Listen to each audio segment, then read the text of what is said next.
ఏం రాసుకున్నావు చెప్పు. ఏం రాసుకున్నావు?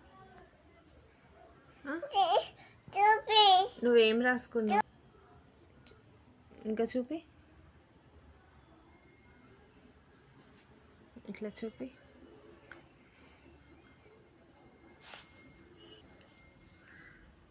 చూపిస్తా. విక్స్ మొత్తం రుద్దుకున్నావని చెప్తా నాన్నకి నీ పేరు, ఓకేనా? నీ పేరు చెప్తా నేను నాన్నకి. మొత్తం నాన్నకి చెప్తా నీ పేరు. విక్స్ మొత్తం అంతా రుద్దేసుకున్నావని చెప్తా నేను. ఏంటి? నాన్నకి నీ పేరు చెప్పొద్దా? మరి ఎందుకు విక్స్ ఓపెన్ చేసావు నువ్వు?